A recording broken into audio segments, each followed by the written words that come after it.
You're seeing here 4 individuals of different political parties and no political parties. Perhaps could have done with a woman or two for a bit more common sense, but we'll try our best. And it shows the breadth of the Yes campaign.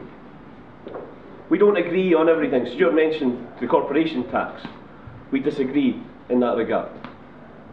But what we do agree on, we will work together to create a better Scotland. And after a Yes vote, we have to continue that. We have to be there in the Scottish Parliament saying to ourselves, this is the opportunity. And we're not fighting against each other, we're fighting together to make a fairer, more prosperous and more equal Scotland. The No campaign will continue to, you'll hear it in the news, in the media, term this debate, if you're voting yes, you're a nationalist. Or worse, you're a separatist, as if you're going to try and tear up and divide the kind of society we live in today. Well, that's already happening in this United Kingdom. You see as it's happening. We live in a me-first society. This trickle-down economics where if the rich keep getting richer, then maybe some of it will eventually flood down to the bottom and maybe help the poor people every once in a while.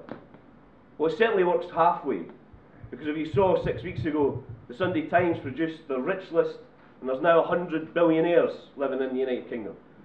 But we are the 4th most unequal society in the Western world.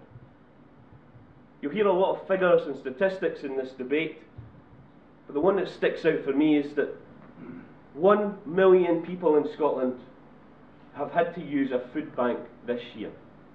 Now you think, that's a lot, that's a lot. But when you think about the size of Scotland and the population of Scotland, it's even worse. 1 in every 5 people, 1 in every 5 houses, almost 1 in every 5 panel people, if we had one more. One of us would be using a food bank because we can't put food on our tables. We can't feed our kids. We can't heat our homes. We can't heat the food that we are getting from food banks. I don't know if any of you saw that. They had to return the food back to the food banks because they couldn't afford the electricity to heat their homes. And this, as Stuart rightly said, is coming from a country that is oil-rich, energy-rich, food, tourism, trade, timber, fishery-rich. The 14th richest country in the world, and 1 in 4 children are living in poverty. What an absolute disgrace. How do they get away with it? They're the separatists, because they try and blame everybody else. It's not me, the politician or the banker's fault, it's that immigrant over there. That's the reason you can't get a job. That's the reason you can't get a house. It's not my fault. It's that person over there who's on the dole. That's the reason you're on minimum wage.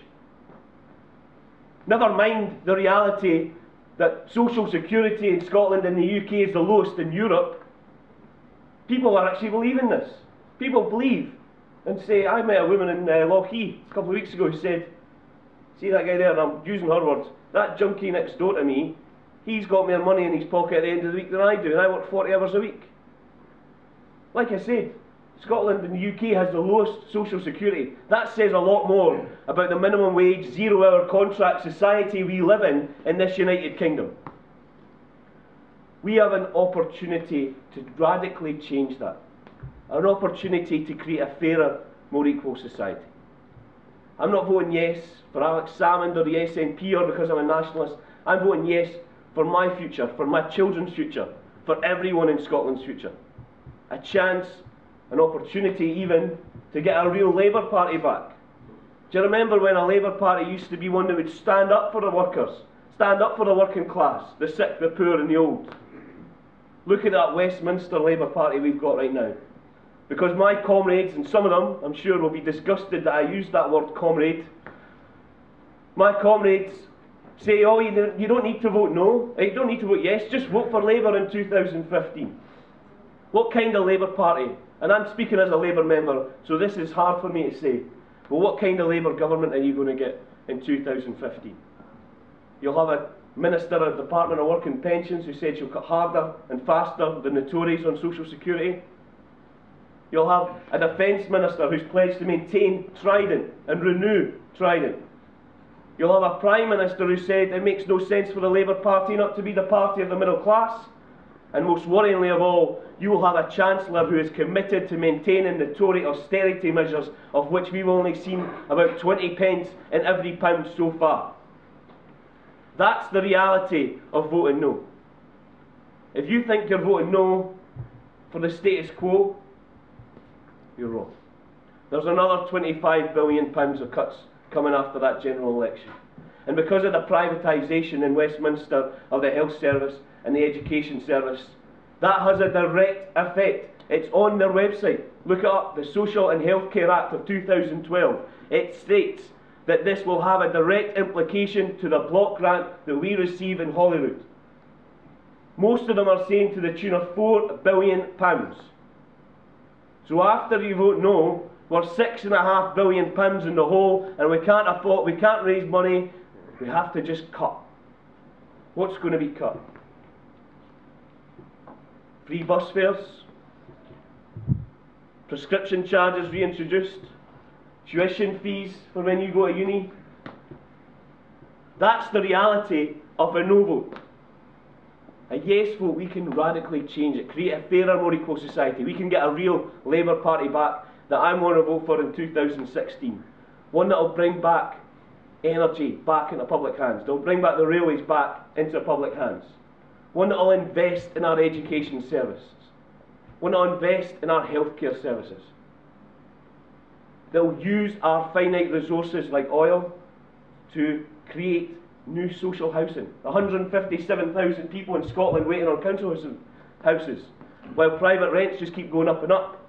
We do it, we invest in housing, we create thousands of jobs and apprenticeships, because you'll need plumbers, you'll need scaffies, you'll need brickies to build these houses. You'll bring rent prices down so more people will have more money in their pockets, and you'll create more manufacturing industry because you've got to build the materials in the first place. Just like that. By making one decision that we are unable to make right now as a devolved parliament, that we can only make as an independent country, by making that one decision, how we spend our finances, we have reduced housing costs, we have raised social housing levels, we have created thousands of jobs and reinvested in our manufacturing industry. Just like that. These decisions are happening all over Scotland and are possible in every different industry. But we have to have that economic power to say, here's what we are going to spend, here's how we're going to spend it, and here's who we are going to help. I don't want to see Scotland be the home to nuclear weapons that have no place in a civilised modern society, and spend 10 billion our share on these weapons when schools are falling apart, when hospitals are at breaking point, when pensioners are struggling, and when kids are not getting fed properly. I want a fairer society. I want a more prosperous society. I want a more equal society. And that, friends, can only happen with a yes vote on September 18th. Thank you.